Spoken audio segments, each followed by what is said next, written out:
अब अपने कान, नाक, हाथ, मुंह सब खोल लो, क्योंकि अब हम स्टार्ट करने जा रहे हैं one of the most important definitions of our syllabus, which is supply. Supply क्या होता है, इसी पे पूरा जीएसटी आधारित है, इसी पे पूरा जीएसटी आधारित है। आखिरकार ये सप्लाई होता क्या है? सप्लाई की डेफिनेशन दी हुई है सेक्शन 7 में। सेक्शन 7 के 2 parts. Number 1, inclusions in supply and exclusions in supply. Supply में क्या क्या इंक्लूड होता है, सप्लाई में क्या क्या एक्सक्लूड होता है, यह हमें सेक्शन 7 एकदम डिटेल में बताता है। इंक्लूजन्स, जो चीजें इंक्लूड होंगी वो सारी सप्लाई की पार्ट होंगी। एक्सक्लूजन्स, जो सारी एक्सक्लूड होंगी वो सारी सप्लाई से बाहर हो जाएंगी। Section 7(1), section 7 subsection 1 inclusions, section 7 subsection 2 exclusions. Inclusions and exclusions. और भाई यहां पर सेक्शन शुरू करने से पहले, यहां पर सेक्शन शुरू करने से पहले मैं तुम्हें बोर्ड पे कुछ दिखाना चाहता हूं, ठीक है? क्योंकि अभी जो चार्ट है, चार्ट के अंदर तो बहुत फैला फैला है ना। यहां पर मैं तुम्हें सेक्शन 7(1) का स्ट्रक्चर समझाना चाहूं, ठीक है? तो सेक्शन 7(1), मेरे पीछे पीछे सब बच्चे बोलेंगे, section 7(1) inclusions in definition of supply, section 7(2) exclusions in definition of supply. क्या क्या चीजें एक्सक्लूड होंगी, क्या क्या चीजें इंक्लूड होंगी, वो अब हम पढ़ने जा रहे हैं। तो ऑफ कोर्स हम पहले पढ़ेंगे सेक्शन 7(1). पहले हम पढ़ेंगे सेक्शन 7(1) और ये मैंने कर दिया मैक्सिमम एक्सपैंड। और आओ सेक्शन 7(1) का पहले स्ट्रक्चर देखते हैं, ठीक है? सेक्शन 7(1) का पहले स्ट्रक्चर देखते हैं।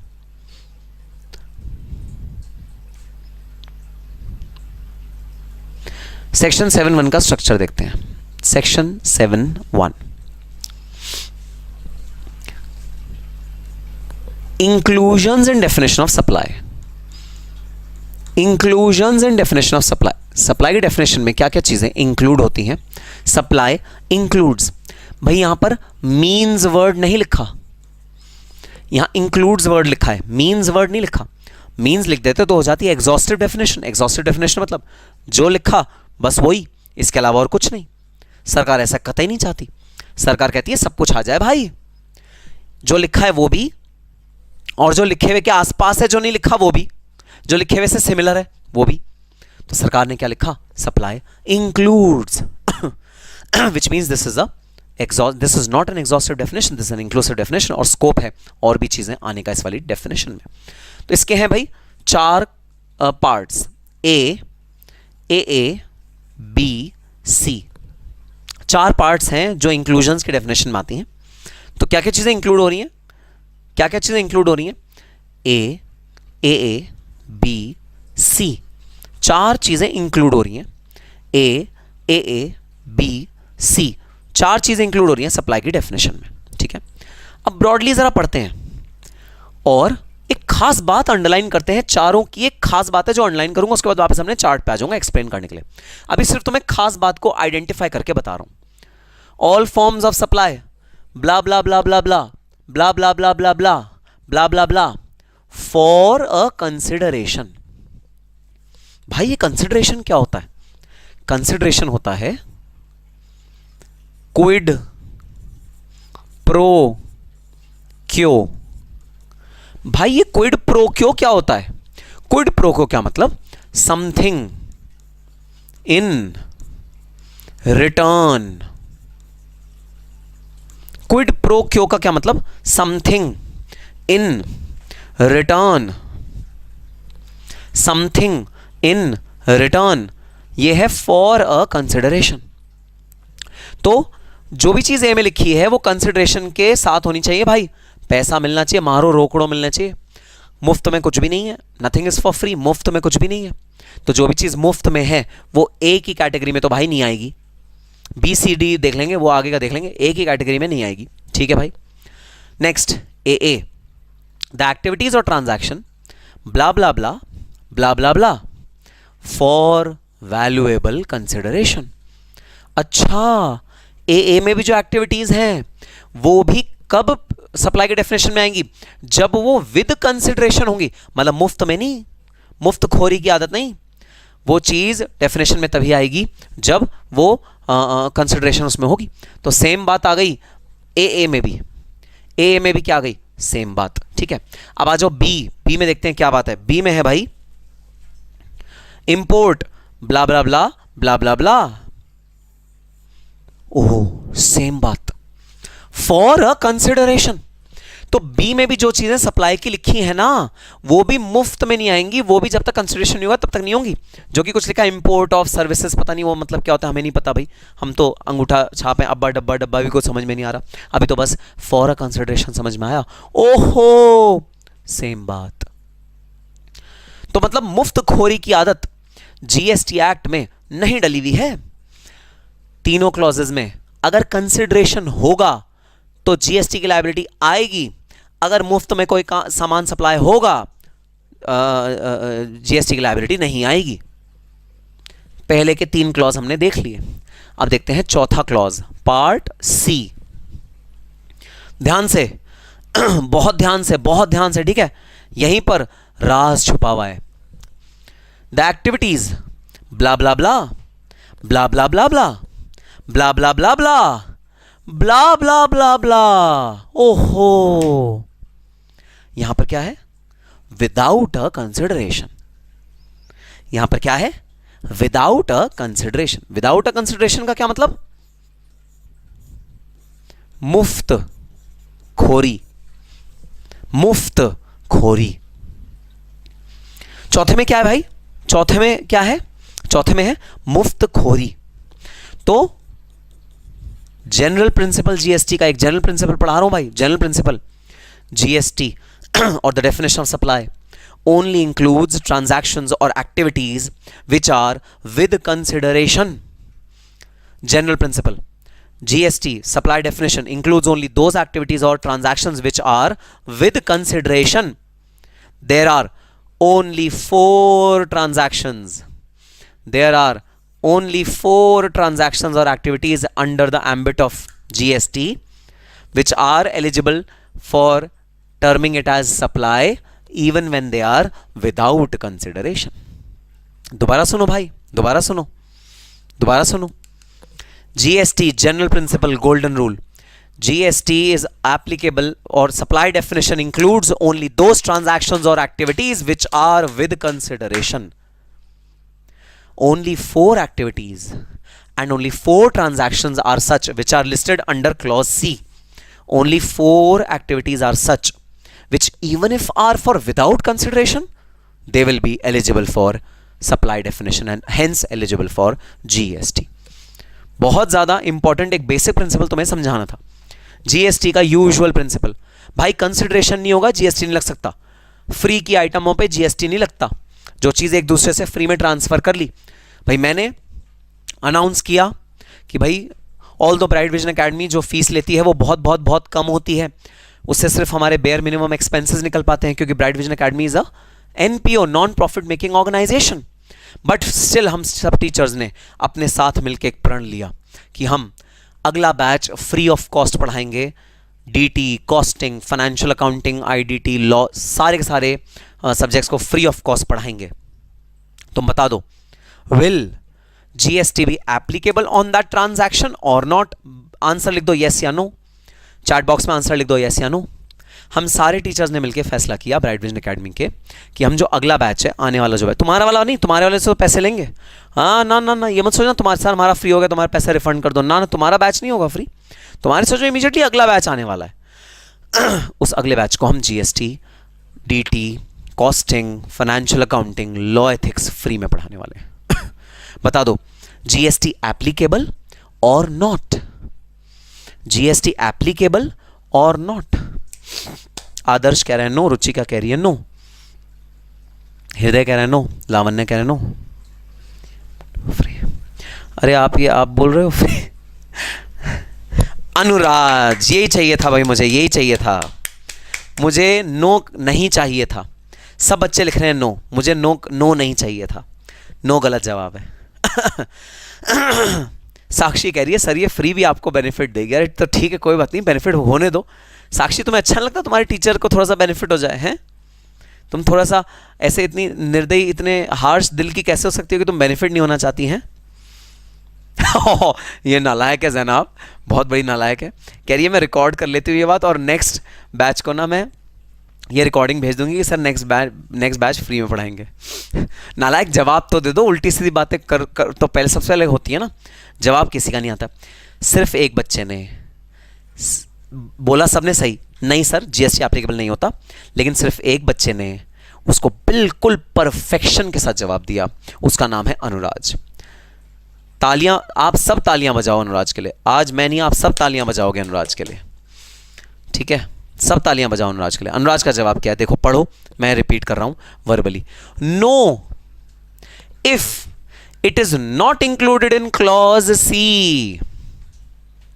अरे भाई फ्री नहीं इंक्लूड होगा अगर वो क्लॉज सी में नहीं आता तो।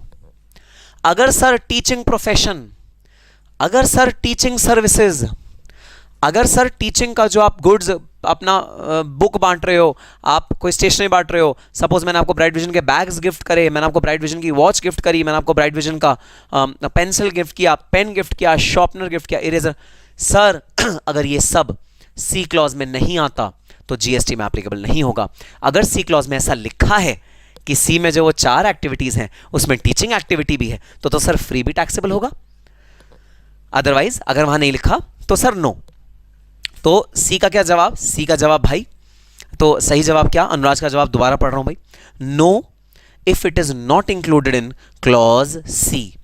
No if it is not included in clause C. अगर क्लॉज सी में इंक्लूड नहीं है तो वो जीएसटी के लिए पेबल नहीं होगा। बिल्कुल भाई, आप बिल्कुल बात समझ गए, और यही वह बेसिक मुद्दा जो मैं आपको पढ़ाने इस वाले चैप्टर, इस वाले पार्ट पे लाया था। आओ वापस अपने प्यारे प्यारे चार्ट पे वापस आ जाते हैं। यह भाई हमारा प्यारा प्यारा चार्ट, ठीक है?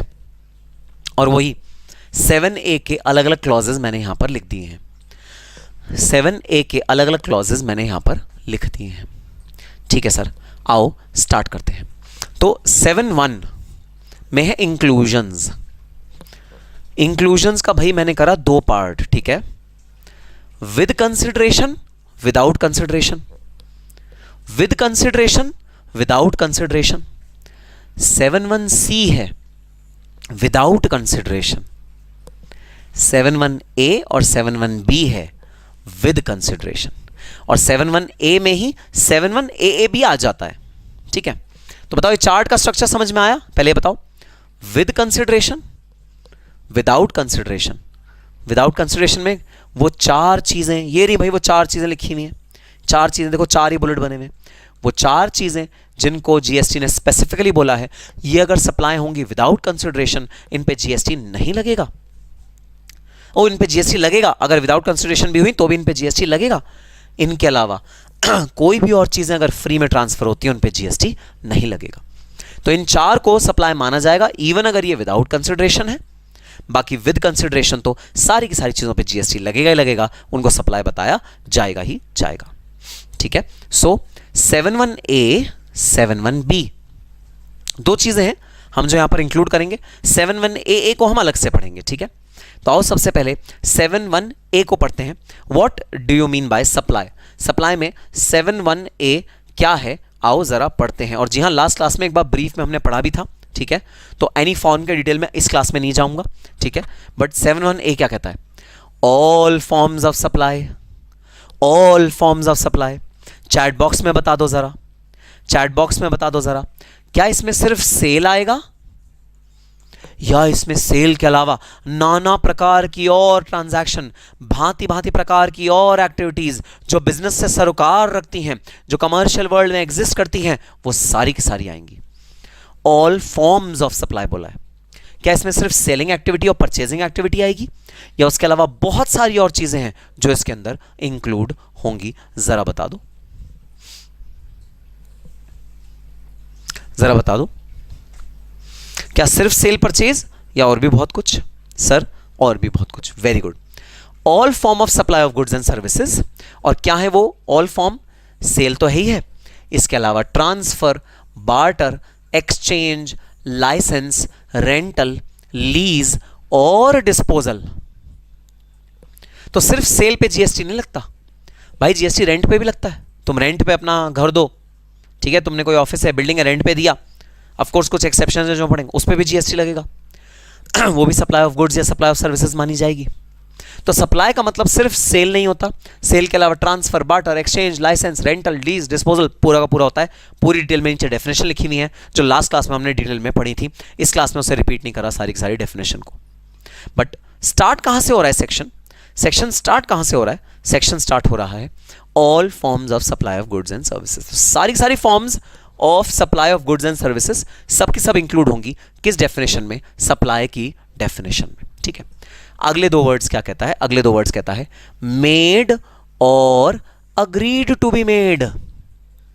मेड मतलब सप्लाई होना, किसी चीज का होना। मेड मतलब सप्लाई होना, हमने सप्लाई कर दिया गुड। मेड मतलब सप्लाई होना। भाई मुझे जीएसटी तुम लोगों को पढ़ाना है, तुमने मुझे पैसे दिए, मैंने तुम्हें हाथ क्या जीएसटी के लेक्चर्स दे दिए, सर्विसेज शुरू कर दी, ठीक है, आज से हमारा जीएसटी शुरू हो गया, आओ पढ़ना शुरू करते हैं। सो मेड, मेड, मेड का मतलब होना।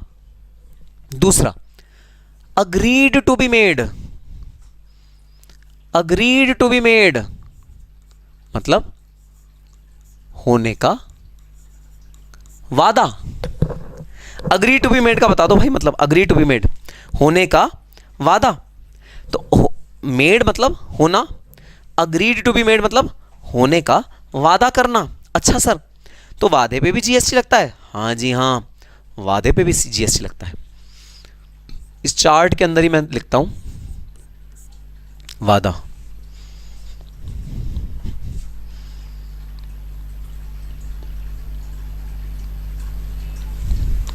तो all forms of supply made और agreed to be made. Agree to be मतलब मेड मतलब वादा किया उस सप्लाई को करने का। ऑल फॉर्म्स ऑफ सप्लाई मतलब जो हमने बहुत सारी तरह के सप्लाई पढ़े, मेड और agreed to be made. Made मतलब होना, मेड मतलब होना मतलब सप्लाई हो गई। अच्छा अनुराज कह रहे हैं थोड़ा छोटा कर दो, दिख नहीं रहा, तो भी थोड़ा सा छोटा कर दिया और इस तरफ भी कर दिया। मेड का मतलब होना, अग्रीड टू बी मेड मतलब वादा करा कि मैं ऐसा करूंगा। All forms of supply plus made और agree to be made plus अगली चीज भाई, अगली चीज for a consideration, for a consideration. तो कंसिडरेशन होना क्लॉज ए के लिए तो मैंडेटरी है। तो क्लॉज ए में अगर बिना कंसिडरेशन के कोई काम हुआ नहीं लगेगा जीएसटी, सप्लाई की डेफिनेशन में नहीं आएगा भाई। तो क्लॉज ए के ये चार इंपॉर्टेंट एलिमेंट्स हैं, all form of supply plus made और अग्री टू बी मेड मतलब वादा किया तो भी जीएसटी लगेगा, प्लस कंसिडरेशन होना चाहिए, प्लस आखिरी आयाम, आखिरी चरण, आखिरी एस्पेक्ट देखना क्या, for business purpose, for business purpose. अगर बिजनेस पर्पस के लिए ट्रांजैक्शन होती है तो उस पर जीएसटी लगता है, अदरवाइज जीएसटी नहीं लगता। तो आपके बिजनेस के लिए ट्रांजैक्शन होनी चाहिए तो उस पर जीएसटी लगेगा, अदरवाइज जीएसटी नहीं लगेगा। आपके बिजनेस के लिए जो ट्रांजैक्शन होगी उसी पे सिर्फ जीएसटी लगता है। सर क्या मतलब है, जरा समझा दो भाई, समझना भाई समझना जरा, ठीक है। पीपी ज्वेलर्स का किन लोगों ने नाम सुना हुआ है? पीपी ज्वेलर्स का किन लोगों ने नाम सुना हुआ है? पीपी ज्वेलर्स नाम सुना हुआ है क्या? पीपी ज्वेलर्स दिल्ली में तो बहुत फेमस है भाई। हाँ ये मैंने लेफ्ट साइड में कर दिया ना स्क्रीन, अब तो दिखाई दे रहा होगा, अब कर दिया लेफ्ट साइड में। पीपी ज्वेलर्स का हम सब ने नाम सुना हुआ है, हाँ जी, बहुत मशहूर ज्वेलर्स हैं, नॉर्थ इंडिया के बहुत मशहूर ज्वेलर्स हैं पीपी ज्वेलर्स। अब सुनना, पीपी ज्वेलर्स में मैं गया और मैंने अपने लिए एक रिंग बनवाई। ये देखो मैंने रिंग पहनी हुई है, ये रिंग है। देखो नालायक रितेश कह रहा है सर ये तो नकली लग रही है। नकली नहीं है, असली, असली गोल्ड की है। तो मैं पीपी ज्वेलर्स के पास गया, मैंने रिंग बनवाई और मैंने उनसे रिंग खरीदी, ठीक है। जब मैंने उनसे रिंग खरीदी उन्होंने मुझे ये रिंग सेल करी। जब उन्होंने मुझे ये रिंग सेल करी, बताना बताना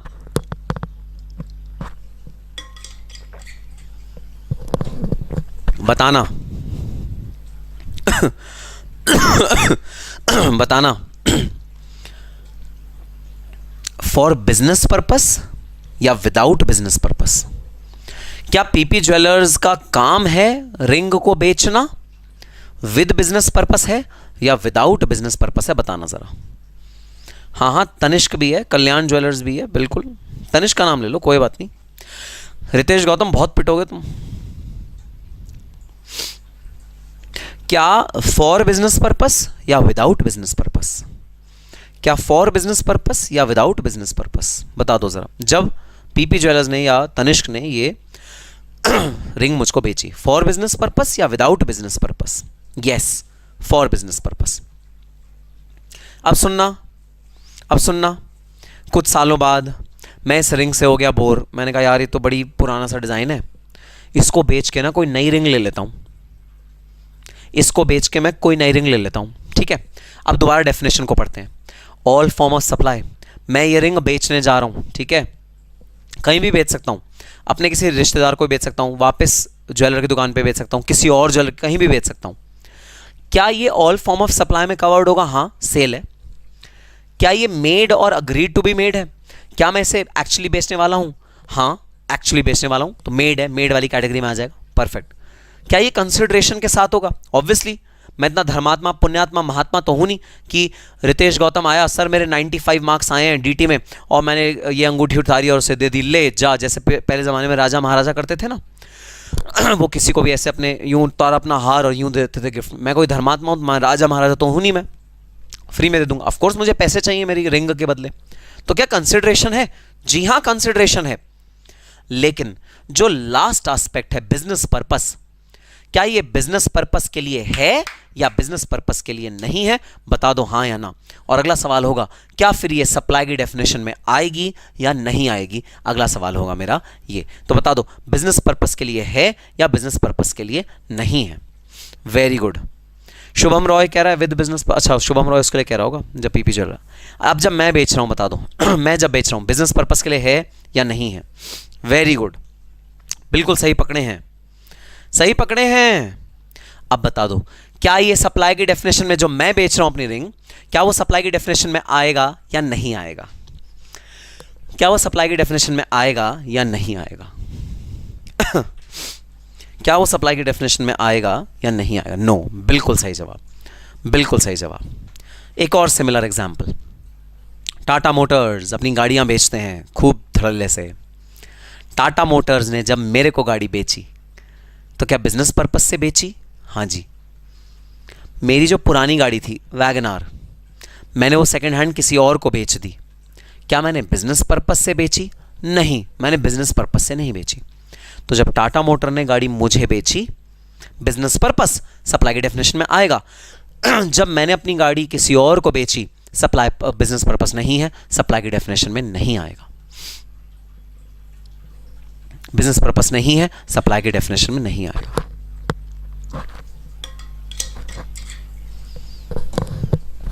भाई निष्कर्ष क्या? निष्कर्ष, निष्कर्ष माने कंक्लूजन। कंक्लूजन क्या?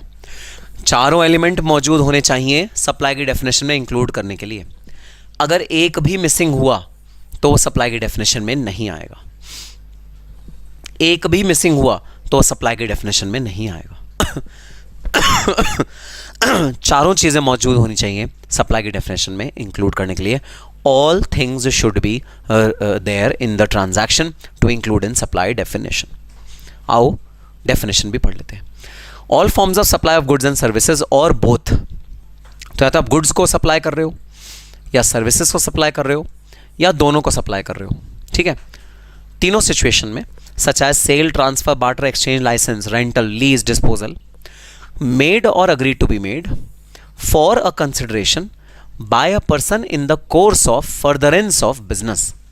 furtherance मतलब बिजनेस को चलाने के लिए, बिजनेस को आगे बढ़ाने के लिए। तो अगर बिजनेस को आगे बढ़ाने के लिए तुमने किसी भी तरह का सप्लाई ऑफ गुड्स या सर्विसेज या बोथ, इसको मैं ना कभी कभी एब्रीविएशन में ऐसे भी लिखा करूंगा, समझ जाना, जीएसबी, छोटे में लिखा करूंगा जीएसबी। जीएसबी का मतलब गुड्स, सर्विसेज और बोथ, ठीक है। सो all form of supply of goods and services of both such as sale, transfer, barter, exchange, license, rental, lease, disposal, made or agreed to be made made और to be made for a consideration, consideration के बिना होगा तो GST नहीं लगेगा। By a person in the course of furtherance of business, अपने business को आगे बढ़ाने के लिए, अपने बिजनेस को आगे बढ़ाने के लिए जो भी भाई सप्लाई करी जाएगी उसको हम डेफिनेटली किस कैटेगरी में लेंगे, सप्लाई की कैटेगरी में उसको हम लेंगे। अब भाई एक बात और दिमाग में आ रही है और अभी भी किसी ने लिखा भी था चैट बॉक्स में अब ये भी किसी ने लिखा भी था चैट बॉक्स में, सर क्या कंसिडरेशन का मतलब है मनी?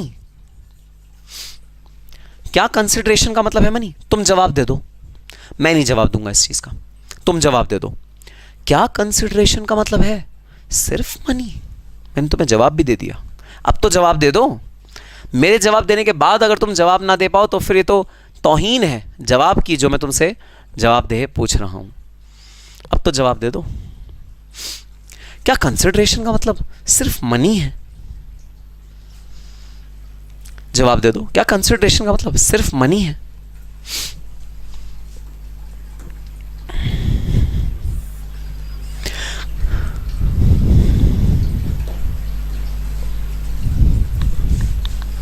Perfect perfect. नहीं भाई नहीं, सिर्फ मनी नहीं है क्योंकि बार्टर भी आ रहा है, anything in return. Correct, barter भी इंक्लूड हो रहा है, बार्टर में तो मनी होता ही नहीं, एक्सचेंज में तो मनी होता ही नहीं। तो कुछ भी कंसिडरेशन मिले, कुछ समथिंग इन रिटर्न मिले, क्विड प्रो क्यों बोलते हैं इसको, कुछ भी रिटर्न में मिल जाए हमें टेंशन नहीं है, मनी हो चाहे ना हो फर्क नहीं पड़ता।